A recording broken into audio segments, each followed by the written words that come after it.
안녕하세요. 학생부 교과 전형 지원 전략 강의를 맡은 소명여자 고등학교 교사 김진석입니다.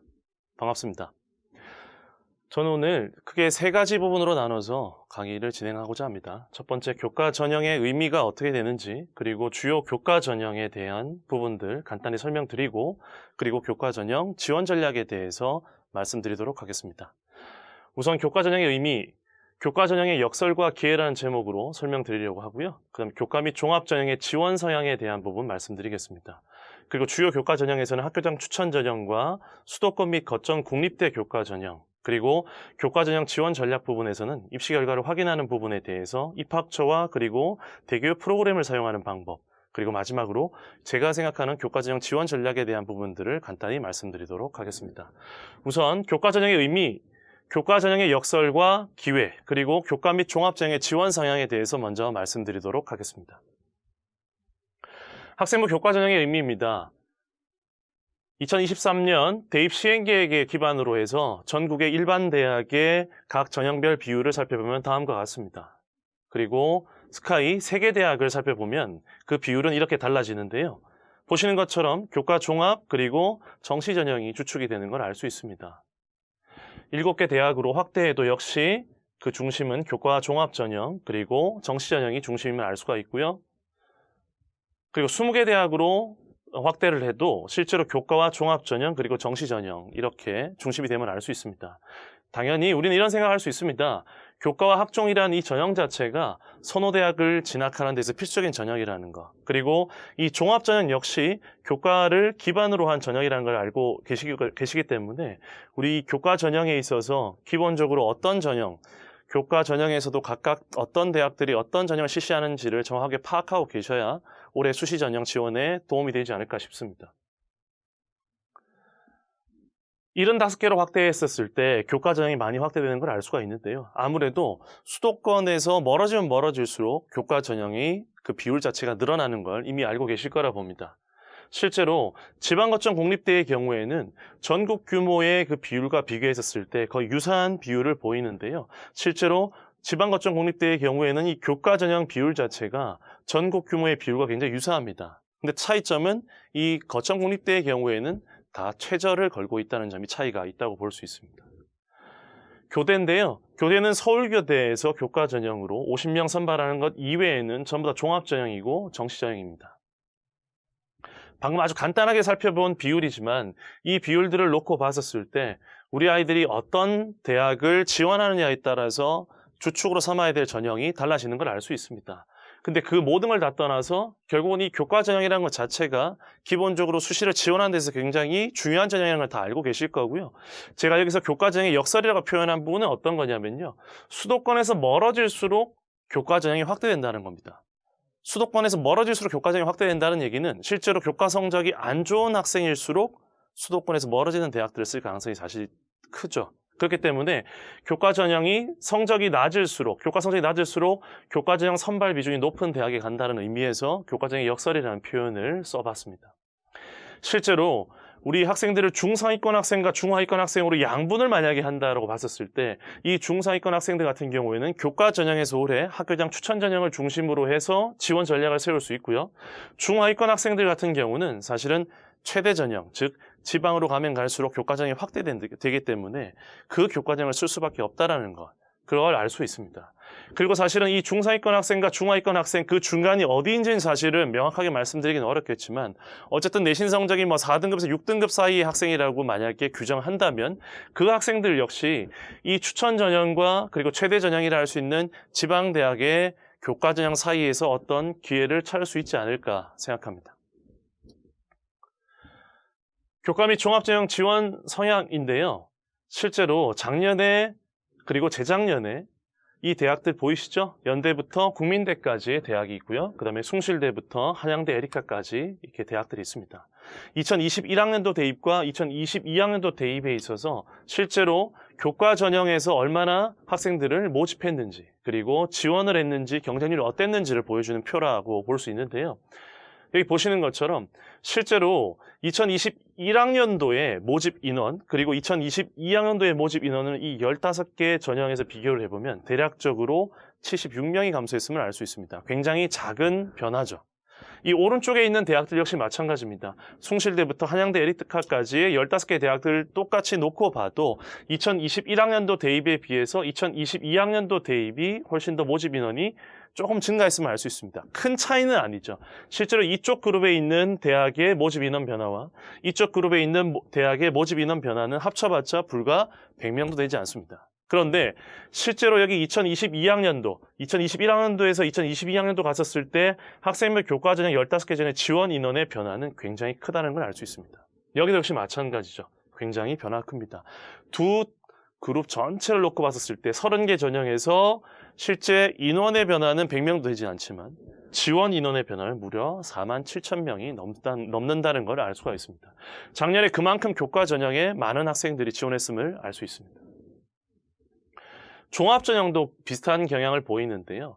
실제로 이 16개 전형이죠. 왼쪽에 16개 전형, 그리고 오른쪽에도 16개 전형이 있습니다. 이 32개 전형을 합쳐놓고 봤었을 때 모집 인원은 2,000명이 넘게 감소했음을 알 수 있습니다. 2,000명 넘게 모집 인원이 감소했으니까 당연히 지원 인원도 줄지 않았을까 생각할 수가 있는데요. 실제로 2021학년도에서 2022학년도로 갔었을 때 학생부 종합전형의 지원 인원은 크게 줄거나 늘진 않았지만 줄어든 인원을 고려할 때 약간 오히려 증가했음을 알 수가 있죠. 학생부 교과 전형의 지원 인원이 많이 늘었기 때문에 종합 인원의 지원 인원은 약간은 줄지 않았을까라는 짐작을 했었는데요. 그렇지 않았던 겁니다. 저는 이렇게 생각했습니다. 선호대학 교과 지원자가 대폭 증가했기 때문에 당연히 그럼 종합 전형은 이런 생각을 할 수 있습니다. 그럼 종합 전형은 아마도 줄어들지 않았을까라고 짐작을 했었는데 그렇지 않았던 거죠. 그건 뭐냐? 아이들이 가지고 있는 어떤 현실, 현재 처해 있는 상황하고 달리 그들이 가지고 있는 욕망은 작지 않았던 겁니다. 그래서 이 욕망이 현실을 이긴 것이 아닌가 작년 지원을 통해서 생각해 봤습니다. 그만큼 종합전형과 교과전형 전체로 봤었을 때 둘 다 중요하지만 실제로 방금 보셨던 것처럼 교과전형 지원자가 굉장히 많이 늘었다는 걸 알 수 있고요. 그만큼 교과전형의 중요도가 높아졌음을 알 수 있습니다. 한데 묶어놓고 보면요. 이렇습니다. 학생부 교과전형과 그리고 종합전형 두 줄로 놓고 봤었을 때 지원 인원이 많이 증가한 교과전형과 그리고 여전히 인원이 많이 줄었음에도 불구하고 그 지원 인원이 줄지 않은 종합전형을 확인할 수가 있는데요. 실제로 대교육 발표 자료를 보면 2021학년도 대입에서는 지원 건수가 이랬는데 작년 대입 지원 건수가 약 7만 8천 건 정도가 증가했습니다. 전국에서 7만 8천 건이 증가했는데요. 이미 상위 15개 전형에서 4만 7천 건이 증가했다는 걸 알 수 있습니다. 그만큼 교과전형이 중요한 역할을 하고 있다는 걸 볼 수 있고요. 저는 이 과정 자체를 이렇게 논리적으로 구성해봤습니다. 코로나로 인해서 종합전형 대비 활동이 굉장히 위축됐죠, 아이들이. 그러다 보니까 자기소개서 쓰는 데 있어서도 그리고 면접을 준비하는 데 있어서도 자신이 별로 없었던 것 같습니다. 그러다 보니까 교과전형으로 눈을 돌리는 학생들이 굉장히 많았죠. 마침 선호대학이라 할 수 있는 서강대, 성대가 지역균형을 신설했고요. 최저 없는 대학은 성적이 높기 때문에 일반적으로 최저가 있는 대학을 쓰자라는 판단을 한 친구들이 많을 것 같습니다. 그러니까 지금부터 준비하면 되겠지. 지방은 가기 싫다. 이런 생각들이 굉장히 많았던 것 같고요. 평균 작성 원서 수가 전국적으로 보면은 소폭 증가한 거죠. 근데 그럼에도 불구하고 이에 비해서 수도권 대학의 지원자, 방금 보여드렸던 것처럼 교과전형과 종합전형 주요 대학들의 지원자는 굉장히 많이 늘었다는 걸 알 수 있습니다. 학력 인구가 감소했음에도 불구하고 수도권 대학 진학에 대한 희망은 여전히 사라지지 않는다는 걸 확인할 수 있었고요. 그리고 올해도 그 경향은 크게 달라지지 않을 것 같다는 게 제 생각입니다. 자, 주요 교과 전형 살펴보겠습니다. 아무래도 주요 교과 전형이라고 하면 학교장 추천 전형을 빠뜨릴 수가 없겠고요. 그리고 학교장 추천 전형 이외에도 실제로 수도권 내에서 교과 전형을 실시하는 대학들의 전형 간단히 살펴보고요. 그리고 거점 국립대 교과 전형도 간단히 살펴보도록 하겠습니다. 자, 학교장 추천 전형입니다. 2022학년도 대입이죠. 작년입니다. 간단하게 먼저 이 표에 대해서 설명을 드리자면요. 작년에 실시했던 학교장 추천 전형의 모든 대학들을 인원 제한이 있는 대학과 인원 제한이 없는 대학, 그리고 수능 최저가 있는 대학과 수능 최저가 없는 대학으로 사사분면으로 나눠 놓은 겁니다. 그리고 저희 왼쪽 끝에 보시는 것처럼 약간 분홍색 계열은 서류를 반영하는 대학, 그리고 약간 노란색 계열은 면접을 반영하는 대학을 표시한 겁니다. 실제로 2022학년도 대입에서 서울대 보시면 아시겠지만 서류와 면접의 색깔을 의미하는 분홍색과 노란색이 함께 표시되어 있잖아요. 일괄 전형으로 서울대는 그렇게 선발했습니다. 고려대 같은 경우도 역시 서류를 20% 반영했죠. 그래서 이 서류의 표시를 분홍색 계열로 표시를 했고요. 석윤관대는 왜 둘 다 표시를 하지 않고 균자에만 표시를 했느냐? 일부만 반영해서 그렇습니다. 교과 80% 반영하고 그리고 진로 선택 과목 그 다음에 전문교과에 의해서 정성평가를 실시하는 게 성대입니다. 그리고 가톨릭대 지역균형 면접을 실시하는 의대, 그리고 가톨릭대 학교장 추천 전형 두 전형을 분리해놨죠. 가톨릭대 학교장 추천 전형은 종합전형이라고 보시면 되겠습니다. 그래서 서류를 뜻하는 분홍색 계열과 면접을 뜻하는 노란색이 같이 표시가 되어 있고요. 연대, 이대, 그리고 수원대, 그리고 가천대, 서울교대의 학교장 추천 전형과 사행인재 전형은 모두 면접을 실시하는 전형이고, 실제로 연세와 이화 여대는 10월 중순과 10월 말에 면접을 실시하는, 수능 이전에 면접을 실시하고요. 수원대와 가천대, 서울교대는 수능 이후에 면접을 실시합니다. 올해도 역시 똑같습니다. 2022학년도 대입에서 학교장 추천 전형을 간단하게 지금 분리해서 살펴봤는데요. 이 4개의 그룹으로 나눠져 있는 이 학교장 추천 전형을 실시하는 이 대학들의 실제 경쟁률의 총합을 구해보면 다음과 같습니다. 혹시 이걸 보시면 뭐가 느껴지는 게 있으신가요? 오른쪽 위에 있는 수능 최저가 있으면서 인원 제한이 없는 대학이 경쟁률이 가장 높고요. 인원 제한은 없지만 수능 최저가 없는 이 두 그룹에서 가장 경쟁률이 높은 14.3대 1 그리고 7.26대 1이라는 경쟁률을 보였습니다. 이거의 이유를 한번 살펴보면요. 어떨까요? 이 두 그룹만 놓고 보면 실제로 변화는 인원 제한이 없다라는 건 똑같지만 수능 최저가 있냐 없냐의 차이가 있는 거죠. 결국은 수능 최저가 있는 전형이 경쟁률이 더 높았던 겁니다. 좌측에 있는 인원 제한이 있는 대학도 동일한 경향을 보이는데요. 실제로 인원 제한이 있는 대학들 중에 수능 최저가 없는 대학보다 수능 최저가 있는 대학이 경쟁률이 더 높았습니다. 전반적으로 다른 건 모르겠지만 참 희한하게도 수능 최저가 있으면 아이들에게 어떤 허들을 더 추가하는 건데 그 허들이 있음에도 불구하고 아이들은 그 허들을 뛰어넘으면 내가 가지고 있는 낮은 내신 성적으로도 합격할 수 있다는 기대를 많이 가지고 수능 최저가 있는 대학들을 더 많이 선호했음을 알 수 있습니다. 이 전형들이 이제 2023학년도로 옮기게 되면 이렇습니다. 빨간색으로 바뀐 대학들 보이시죠? 빨간색으로 바뀐 대학들이 올해 작년과 달리 전형이 조금 바뀐 대학들 전체입니다. 서울대부터 살펴보면 서울대는 쭉 일괄 전형, 단계형이 아니었죠. 근데 올해 일괄 전형으로 실시하게 됩니다. 그래서 서울대는 2단계 면접 30% 단계형으로 변화했습니다. 사실 저는 올해 서울대가 이런 변화를 보였음으로 해서 굉장히 걱정되는 부분이 있는데요. 1단계를 과거 같은 경우에는 일괄 전형이었기 때문에 학생이 서울대에서 떨어졌다 하더라도 야, 네가 면접을 못 받겠지. 야, 너 왜 수능 최저를 못 맞춰? 이런 얘기를 할 수 있었을지 모르겠지만 올해는 단계형이기 때문에 1단계를 통과하지 못하면 아마도 학생만이 아니라 학교에도 굉장히 좀 타격이 있지 않을까, 충격이 좀 크지 않을까 그런 걱정도 조금 있습니다. 경희대는 올해 교과 종합평가 30%를 도입했습니다. 교과 종합평가 30% 도입했고요. 외대 글로벌 캠퍼스는 최저 1개 3등급 최저를 신설했고요. 서울교대 학교장 추천 전형은 3명으로 추천 인원을 제한했습니다. 작년에 무제한이었는데요. 학추로 3명으로 추천 인원을 제한했습니다. 사실 서울교대가 무제한으로 놓든 3명으로 놓든 심지어 2024학년도 대입에서는 3%로 다시 또 옮겨지는데요. 어떻게 하더라도 각 학교에서 서울교대 학교장 추천 전형을 쓸 수 있는 학생은 그리 많지 않을 것 같습니다. 사실 올해 가장 큰 변화 중에 하나가 학교장 추천 전형에서 인원의 확대라고 볼 수 있는데요. 여기 보시는 것처럼 세종대라든지 그다음에 가톨릭대 지역균형, 단대, 인하대 그리고 강남대까지 전부 다 인원 제한이 있던 대학이었거든요. 세종대는 인문 3명, 자연 5명에 8명을 추천 인원 제한이 있었고요. 작년에 가톨릭대 15명, 단대 8명, 인하대 7명, 강남대 10명의 인원 제한이 있었습니다. 근데 올해 보시는 것처럼 인원 제한이 없는 대학으로 옮겨졌습니다. 그럼 인원 제한이 있다가 인원 제한이 없는 대학으로 옮겨지게 되면 당연히 사람들 생각에서는 어떨까요? 아, 학생들이 좀 더 많이 지원을 하겠지라는 생각을 할 수 있습니다. 그런데 실제로 작년에 세종대부터 시작해서 이 인원 제한이 있었던 이 대학들이 얼마나 많은 지원 인원을 받았는가를 살펴봐도 그중에서 가톨릭대가 경쟁률이 가장 높았던 대학이거든요. 이 대학 중에. 한 17대 1 정도 됐습니다.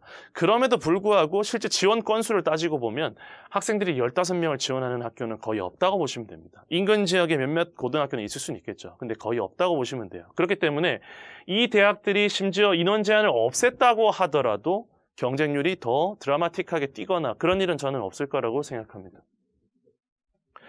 건대는 올해 굉장히 큰 변화를 보였습니다. 보시는 것처럼 원래 수능체제가 있었는데요. 수능체제를 폐지해서 이 위치로 왔습니다. 인원 제한도 없고 수능체제도 폐지했습니다. 게다가 서류평가를 30% 도입했죠. 그러면 학생들 입장에서는 어떨까요? 수능체제가 폐지됐으니까 나도 써도 되겠구나. 맞습니다. 나도 써도 되겠구나라는 생각을 많이 할 수 있겠죠. 그러면 경쟁률이 올라갈 요인이 됩니다. 그런데 작년에 건대가 이 교과전형 전체에서 가장 경쟁률이 높았습니다. 26.67대 1이었는데요. 인문계열은 약 24대 1, 자연계열은 약 30대 1 정도 수준이었습니다. 근데 그렇게 봤다면 실제로 입결을 살펴봐도 대교육 프로그램을 통해서 입결을 살펴봐도 건대 같은 경우에는 1점대 후반을 넘어가서 2점대까지 가는 경우가 굉장히 드뭅니다. 그러다 보니까 아이들이 그 높은 성적을 보고 수능체제가 폐지됐다고 해서 건대를 더 많이 쓴다? 원래도 경쟁률이 높았는데 더 많이 쓰기는 저는 쉽지 않다고 생각됩니다. 그리고 경희대의 교과종합평가 30%와 서류평가, 건대의 서류평가 30%는 굉장히 비슷한 경향을 갖고 있습니다. 실제로 경희대와 건대를 비롯한 5개 대학이 올해 1월 초에 학교장 추천 전형, 학생부 종합 전형의 평가 요소에 대한 새로운 안을 내놨죠. 그리고 내년부터 실시하겠다고 얘기를 했습니다. 근데 실제로 건대는 종합 전형에서 올해부터 실시하기로 했죠. 그게 학업 역량, 진로 역량, 그리고 공동체 역량입니다. 이 건대와 경희대는 재밌게도 학업 역량과 진로 역량 그 두 가지를 이 30%에 놓고 평가하고요. 공동체 역량은 넣지 않았습니다. 그 공동체 역량 인성 부분에 대한 부분은 동국대가 들어가는 게 차이점이라 볼 수 있겠습니다. 신한대와 평택대는 올해 추천 전형을 폐지하고 교과 전형으로 그 전형을 돌렸습니다. 실제로 학교장 추천 전형을 올해 실시하는 대학들을 간단하게 한 대학씩이라도 좀 살펴보도록 하겠습니다. 간단하게 방금 표를 통해서 설명드렸는데요. 조금만 더 설명드리도록 할게요. 여기는 유무는 수능체제가 있냐 없냐에 대한 이야기고요. 실제로 증감은 작년에 비해서 2022학년도에 비해서 2023학년도에 인원의 증감을 빨간색과 초록색으로 표시했습니다. 서류, 면접, 이제 보이시죠? 그렇죠? 그 다음에 강유와는 뭐냐? 강화했느냐, 완화했느냐, 또는 유지했느냐에 대한 개념입니다. 또 증가했느냐, 감소했느냐, 유지했느냐. 이건 추천 인원에 대한 이야기고요. 이건 최저에 대한 이야기입니다. 서울대를 먼저 살펴보면 서울대 지역균형의 가장 큰 변화는 단연 인원의 감소고요. 그리고 일괄 전형, 일괄 전형에서 단계형 실시로 바뀌었다는 겁니다. 2단계 면접 30%가 있고요. 당연히 면접을 보기 위해서는 서류가 좋아야 될 겁니다. 그리고 수능 최저 학력 기준이 코로나로 인해서 2년간 세계 3등급이었는데 올해 이제 좀 더 강화돼서 여기 보시는 것처럼 3합 7로 강화됐음을 알 수 있습니다. 고대인데요.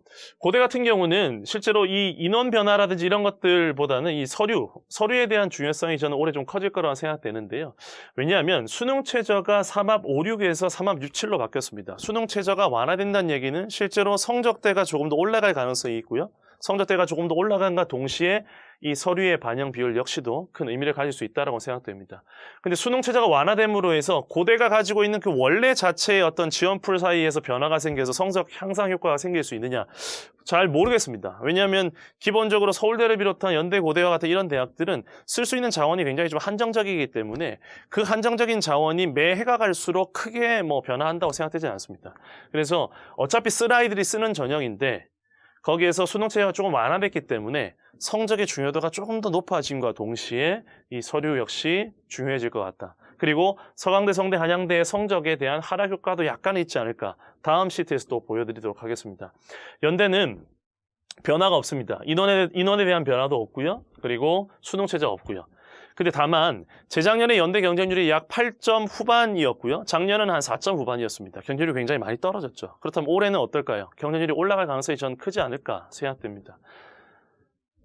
서강대입니다. 서강대 고교장 추천 전형 같은 경우는 최저를 강화했죠. 제가 아까 왜 고대를 말씀드리다가 다음에 말씀드리겠다는 표현을 드렸냐면 고대는 최저를 완화했는데 서강대는 최저를 강화했습니다. 이 두 가지가 함께 결합되면 아마도 성적의 변화가 조금 있지 않을까. 아마도 서강대 성적은 조금은 떨어지지 않을까. 그 떨어진 성적 중에 괜찮은 친구들은 또 고대에 합격하고 그런 경우들이 생기지 않을까 생각됩니다. 성대입니다. 성대는 약간 변화가 좀 있는데요. 실제로 최저가 변화되고요. 최저가 3합 6으로 변화됐는데 이제 이 영어 과학을 잘하는 학생 입장에서 보자면 왜 제가 푸른색 계열로 썼냐면 이 아이들 입장에서 보자면은 최저가 완화된 겁니다. 왜냐하면 작년에 영어를 따로 떼서 최저를 평가를 했는데 그렇지 않죠. 게다가 이 영어 과학을 잘하는 학생이 있다면은 실제로 자연계열 같은 경우에는 과1과 과2를 다 최저의 한 과목으로 이렇게 평가해 주기 때문에 실제로 과학을 두 과목 다 잘하는 학생이라면은 충분히 3합6은 쉽게 맞출 수 있을 것 같아서 이렇게 영어 과학을 잘하는 학생은 최저가 완화된 것이고요. 그렇지 않은 학생은 최저가 강화됐다는 의미에서 이렇게 빨간색을 표시했습니다. 그리고 이번에 빨간색을 표시한 이유는 뭘까요? 추천 가능 인원이 대폭 증가했다는 겁니다. 추천 가능 인원이 대폭 증가했다는 얘기는 그만큼 지원할 수 있는 학생이 늘어난다는 얘기잖아요. 근데 사실 성대가 이미 4%를 실시했기 때문에 4% 이상 더 쓸 수 있는 학교가 얼마나 있을까요? 많지 않습니다. 근데 그럼에도 불구하고 제가 빨간색으로 표시한 이유는 뭐냐면요. 올해 학과별 모집 인원의 변화가 있기 때문에 그렇습니다. 특히나 글로벌 경영, 경제, 리더, 융합에서 학생 선발 인원입니다. 5명, 5명, 5명, 10명입니다. 모집을 시작하게 됩니다. 인기 좋은 학과라는 거 다 알고 계시죠? 이런 학과들은 기존의 학생들이 지원할 때보다 성적이 약간 떨어진다 하더라도 원래 최저도 더 높기 때문에 이런 학과를 지원한 학생들이 작년에 비하면 조금 더 늘어날 가능성이 있다. 그렇게 본다면은 이 확대폭 자체는 이 인원 변화에 대한 것들, 새로운 선발하는 것들에 대한 어떤 고려를 바탕으로 한 포석이다라고 보이고요. 실제로 이 학과 변화를 전부 다 살펴보면 사회과학 계열이라든지 인문과학 계열이 좀 대폭 감소했습니다. 그리고 전공 예약학과에서 선발 인원이 증가했음을 알 수 있기 때문에 혹시라도 성대 과거에 알고 계시잖아요. 한문이라든지 유학이라든지 이런 쪽, 철학 쪽이라든지 전공 예약학과들에 대해서 이미 관심 있는 학생이라면 고려해 볼 만하다고 생각됩니다. 한양대 지역균형 발전입니다. 실제로 전형 변화가 없고요. 뭐 큰 변화 없습니다. 다만 이 반도체공학과라고 해서 정원에 5명을 첫 선발합니다. SK 하이닉스에서 이 계약학과처럼 이렇게 선발을 위탁을 해서 대학에서 선발하게 되는데요. 사실 언제나 처음 선발하는 대학 학과의 경우에는 관심을 가지고 지원해 볼 필요가 있다고 봅니다. 아무래도 이 학과를 가게 되면 그래도 어느 정도 미래가 조금은 보장되는 측면이 있기 때문에 요즘 같은 힘든 시기에는 이런 분야에 대해서 관심을 보이는 학생들이 더 많지 않을까 생각됩니다. 작년에 실제로 경쟁률이 좀 좋았죠. 한양대 교과 전형은 교과 100%이기 때문에 실제로 전교 1등이 쓰는 전형이라는 인식이 강했습니다. 그런데 최근 한 2, 3년 동안 한양대 교과 전형 역시도 성적이 조금씩 떨어진 추세였죠. 학령 인구 감소라든지 인문계열, 자연계열 분리 그리고 선택 과목이 많아지면서 내신 성적을 1.0에 맞춰서 잘 받기가 어려워져서 한양대의 교과 성적 역시 조금씩 떨어지는 추세가 있었는데 작년에 서강대와 성대가 신설하면서 그것에 대한 위기감이라고 저는 생각합니다. 한양대가 8월 말에 원서 접수 직전에 100% 컷을 공개했습니다. 그러므로 해서 학생들이 조금 더 지원하는 효과가 있었고 실제로 경쟁률이 8대1을 넘어섰습니다. 이대입니다. 이대 역시 변화가 없죠. 이대는 정말 변화가 없는 정도가 어느 정도냐? 아무런 변화가 없습니다. 모든 학과도 인원이 똑같습니다. 그래서 아무런 변화가 없다. 다만 항상 독특하게도 여기 보시면 아시겠지만 수능 최저가 없는 연대 그리고 한양대 이대가 있는데요. 이대도 교과 전형은 최저가 없지만 종합 전형에서는 최저가 있고 그 최저가 2하 5로 완화됐다라는 거 확인하시면 좋겠습니다. 자, 몇 개 대학만 더 살펴보겠습니다. 중앙대입니다. 중앙대는 좀 올해 제가 굉장히 유심히 보는 대학 중에 하나인데요.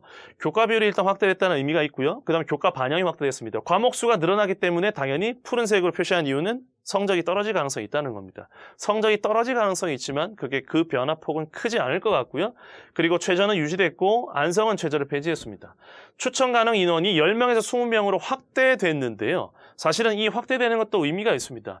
작년까지 재수생이 지원이 불가했는데 올해 재수생 지원이 가능하게 됐습니다. 3수생 이상은 안 되고요. 그냥 딱 재수생만 지원 가능하게 됐고요. 그리고 전공 개방이라고 해서 실제로 학부제라고 이해하시면 되겠습니다. 중앙대가 가지고 있는 어떤 학부의 개념을 도입해서 전공 개방 형태로 학부의 개념을 도입했습니다. 그리고 아무래도 그렇게 학부의 개념이 들어서다 보면은 상대적으로 인기 학과보다는 비인기 학과에서 경쟁률이 상승할 그런 요인이 있다고 봅니다. 중대는 그런 것들까지 고려해서 10명을 20명으로 확대하지 않았을까 싶습니다. 경희대 지역 균형입니다. 전형명이 변경됐고요. 그 다음에 교과 종합평가 30% 도입했습니다. 성적 이외에 다른 요소가 들어왔어요. 면접이 들어오든 최저가 들어오든 또는 서류평가가 들어오든 어떤 것들이 들어오게 되면은 성적은 조금 떨어질 가능성이 있습니다. 추천 가능 인원이 확대됐는데요. 경희대는 다른 대학과 달리 이 추천 인원 확대가 저는 큰 의미가 있다고 생각합니다. 왜냐하면 2명, 3명, 1명이었기 때문에 사실 경희대를 쓰고 싶은 인문계열 아이들이 2명 이상은 분명히 될 가능성이 크거든요. 일반 고등학교 내에서도. 그렇기 때문에 충분히 지원 가능성이 더 있고요. 게다가 올해 의치한약을 처음으로 선발합니다. 의치한약을 선발하게 되면 당연히 이 추천 인원 중에서도 더 많이 쓰고 싶은 친구들이 작년에는 없었던 친구들이 1점 극초반에 있는 친구들 중에 쓰려는 아이들이 있겠죠. 그런 의미에서 볼 때 이 5%로 확대한 것도 역시 이유가 있다고 볼 수 있습니다. 그래서 경희대는 추천 전형에 대한 경쟁률을 보실 때 이 의치한약과 따로 떼고 보시는 게 굉장히 중요합니다. 의치한약까지 같이 합치고 보면 와, 경희대 올해 경쟁률 왜 이렇게 높아졌어? 이렇게 판단하실 수 있거든요. 그런데 이걸 빼고 작년 경쟁률과 비교하시면서 고려하는 게 더 좋다고 보이고요. 올해 경희대 같은 경우는 국제 캠퍼스의 모집 인원에 변화가 굉장히 많습니다. 그 인원의 그 숫자 자체가 큰 변화는 아니고요. 거의 모든 학과가 변화가 있기 때문에 경쟁률을 고려하거나 입결을 파악하실 때 이 인원 변화도 꼭 한번 살펴보시면 좋겠습니다. 외대입니다. 외대는 학교장 추천 전형에서 서울이 최저를 유지하고 있고요. 근데 글로벌은 최저를 신설했습니다. 한계 3등급인데요. 그 외대 글로벌 캠퍼스를 가기 위해서 한계 3등급을 못 받는 학생이 과연 얼마나 될까 싶습니다. 왜 신설했나 의심스럽고요. 그 다음에 서울 같은 경우는 이 베트남어 학과에서 2명 빠지고요. 아랍어 학과에서 2명이 증가했습니다. 그리고 글로벌 캠퍼스에서 인원 변화가 큰데요. 이건 좀 잘 보셨으면 좋겠는 게 인문에서는 이제 러시아, 브라질, 인도 그리고 프랑스 관련 학과가 전부 다 선발 안 합니다. 올해. 그리고 무엇보다 아이들한테 인기가 있는 영어나 일본어, 중국어, 태국어, 통번역 학과 역시 올해 여기 이 추천 전형에서는 선발하지 않습니다. 그래서 이 부분 역시도 큰 의미가 있는 것 같고요. 그럼 여기서 미선발한 인원이 어디로 갔느냐? 글로벌 자유전공학부 신설 7명 신설했고요. 그리고 모든 학과 모집이 자연계열에서 다 증가했습니다. 그래서 외대 글로벌 캠퍼스는 사실은 자연계열이 있다는 사실을 알고는 계시지만 실제로 지원을 많이 하거나 그러진 않는 편이잖아요, 사실은. 다른 학과, 다른 대학들을 선호하는 학생들이 많기 때문에, 대안이 많기 때문에 그렇겠죠. 그런데 올해 외대 글로벌 캠퍼스의 자연계열은 이런 면에서는 저는 좀 지원할 때 도움이 되지 않을까 싶습니다. 한번 고려해 보시면 좋을 것 같고요. 그 다음에 맨 마지막에 있는 것처럼 2022학년도 대입에서 교과 반영 방법을 복귀했습니다. 복귀했다는 얘기는 외대가 독특하게 1등급에서 9등급까지를 산출을 할 때 우리가 원래 알고 있는 1등급에서 9등급도 역시 반영을 하지만 90점 이상도 1등급, 80점 이상 2등급 이런 식의 반영 방법도 있었죠. 그게 작년에 복귀됐고 이 복귀됐다는 의미는 뭐냐? 작년에 입결을 잘 참고하실 수 있다는 의미입니다. 자, 그 다음 시립대입니다. 시립대는 큰 변화가 없습니다. 추천 인원이 확대됐는데요. 실제로 작년에 시립대 경쟁률이 굉장히 높았습니다. 17.75대 1이었는데요. 시립대가 경쟁률이 굉장히 높았기 때문에 올해도 역시나 경쟁률이 더 높을 수 있지 않을까. 4명에서 8명으로 확대됐기 때문에 경쟁률이 더 확대되지 않을까라고 생각할 수 있겠지만 아까도 말씀드렸던 것처럼 이미 높았기 때문에 더 이상 높기가 쉽지는 않을 것 같습니다.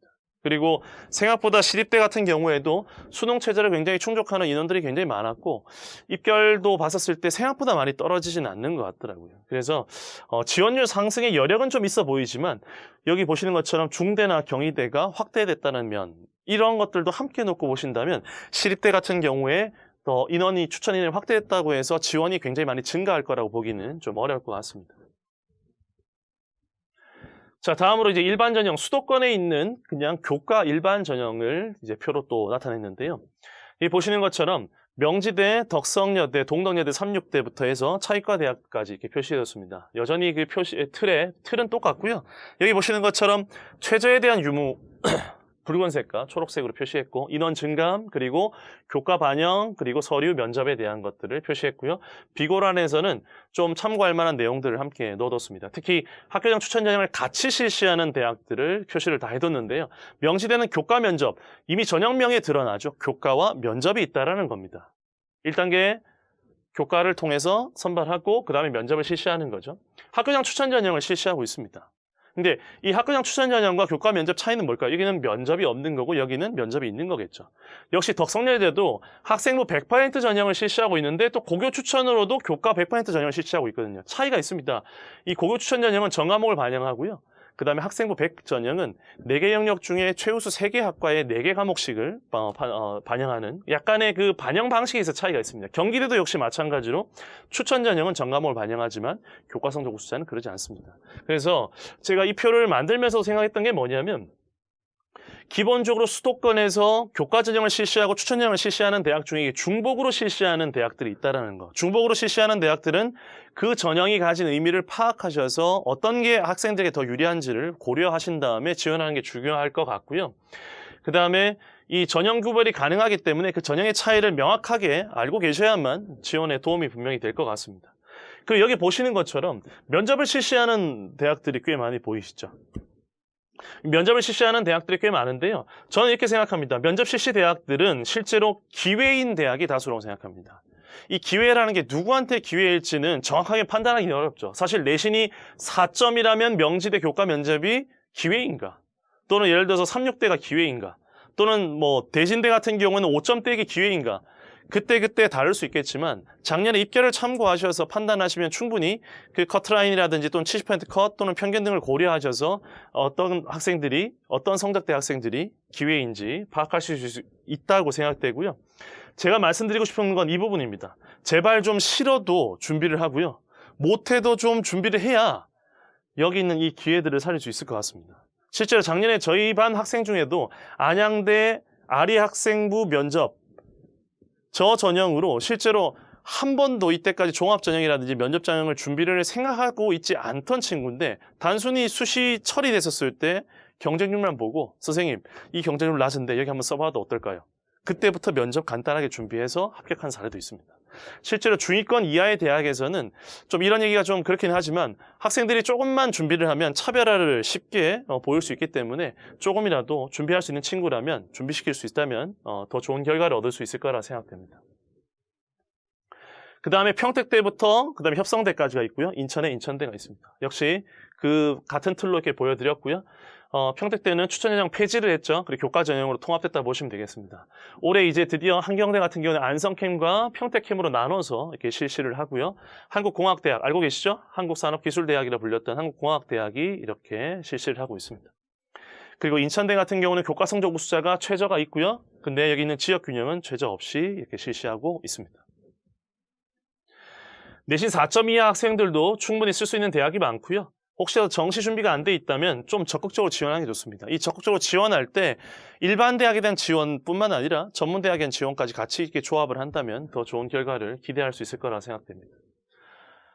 자, 이제 교과 일반 전형에서 지방어촌 국립대 대학인데요. 특별히 강원대와 충남대, 충북대를 이렇게 주황색 계열로 표시한 이유가 있습니다. 우리 경기권 지역 친구들이 가장 많이 쓰는 대학이기 때문에 그렇습니다. 실제로 다들 아시겠지만 여기 보시는 것처럼 독일 삼척 캠퍼스를 제외하고는 전부 다 수능 최저가 있습니다. 게다가 사범대는 또 특별하게 조금 더 높은 최저를 보여주고 있죠. 전형 방법은 다 학생부 100%, 교과 100%라고 보시면 되겠습니다. 다른 건 모르겠지만 이 강원대나 충남북대를 쓸 때는 대학 입학처를 통해서 그 입시 결과를 확인하고 지원 가능성을 정하시면 크게 무리는 없을 것 같고요. 다음 페이지에서 조금 이따가 설명 더 드리도록 하겠습니다.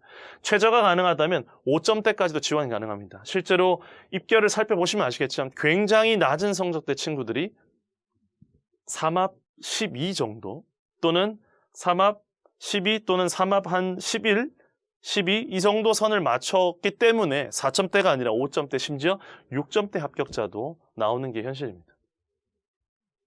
교과전형 지원 전략 간단하게 말씀드리겠습니다. 입시 결과를 확인할 때 입학처와 대교협에 대한 부분 말씀드릴 거고요. 그 다음에 교과전형은 과연 어떤 의미를 갖고 있는지 마무리 정리하도록 하겠습니다. 교과전형 입결 확인 방법입니다. 가장 처음은 당연히 입학처가 되겠죠. 방금 말씀드렸던 강원대입니다. 강원대 홈페이지 가시면 입학 도우미에 입시 결과를 확인할 수 있는 란이 있습니다. 입시 결과를 클릭하시면 제일 첫 번째 2022학년도 강원도 수시 정시 입시 결과입니다. 사실 저도 어느 설명회를 가거나 학생 학부모 대상 설명할 때 강원대 입시 결과를 꼭 확인해보라고 많이 말씀을 드리는데 실제로 보시는 것처럼 조회수 굉장히 많죠. 무려 14,000건 정도가 되네요, 벌써. 근데 이 강원대 입시 결과 같은 경우는 보시면 굉장히 자세합니다. 여기 보시는 것처럼 수시 학생부 교과전 입시 결과, 그 다음에 종합전형, 교과전형, 입시 결과 전부 다 굉장히 자세하게 나오는데 제가 생각할 땐 개인적으로 이 입시 결과 엑셀표를 열었을 때 나오는 처음에 있는 그 열의 제목들입니다.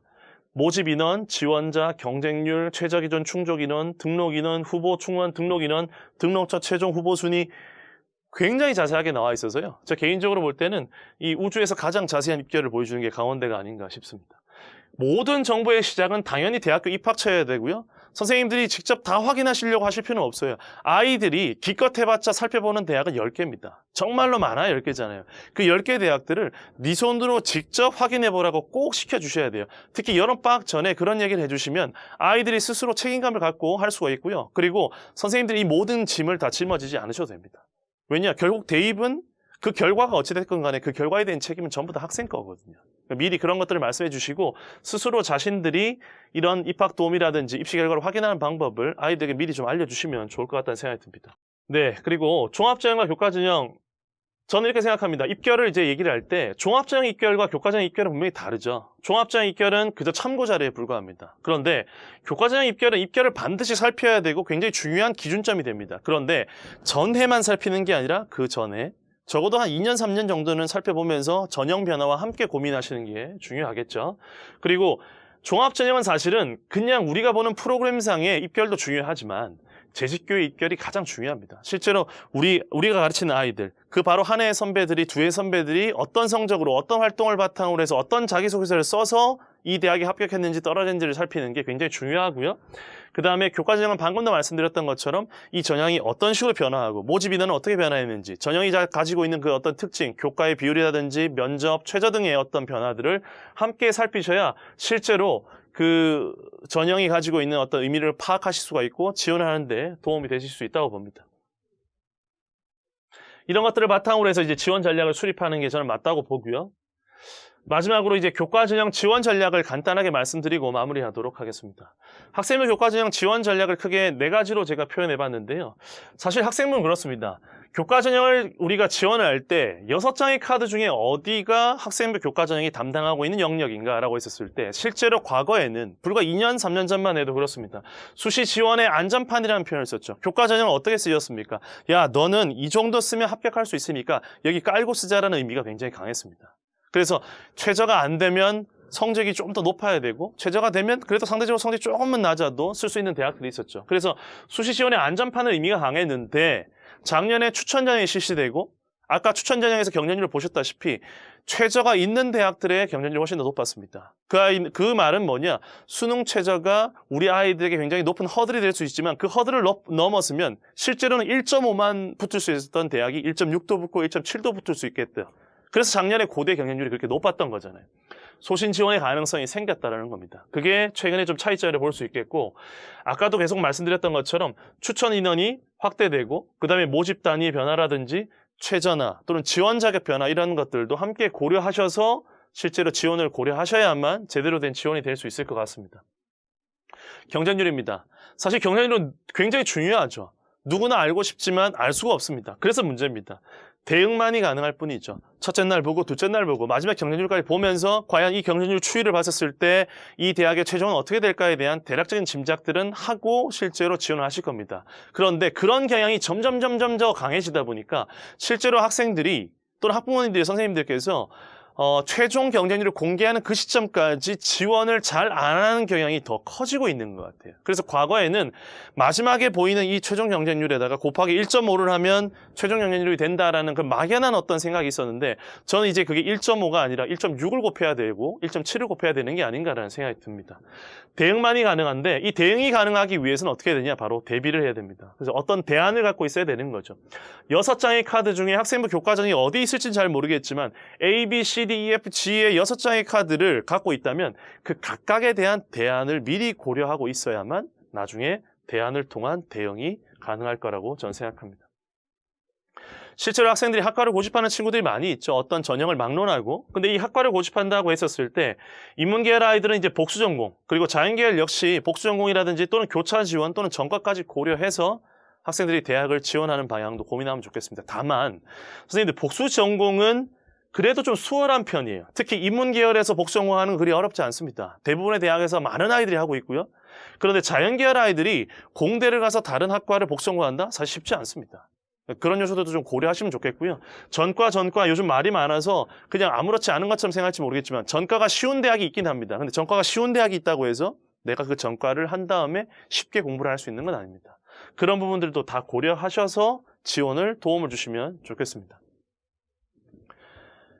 굉장히 좀 빨리 진행한 것 같은데요. 학생부 교과전형 지원 전략 제가 드릴 말씀은 여기까지입니다. 무더운 여름 건강 잘 유지하시면서 입시 결과까지 다 좋은 결과를 얻으셨으면 좋겠습니다. 여기까지 하겠습니다. 감사합니다.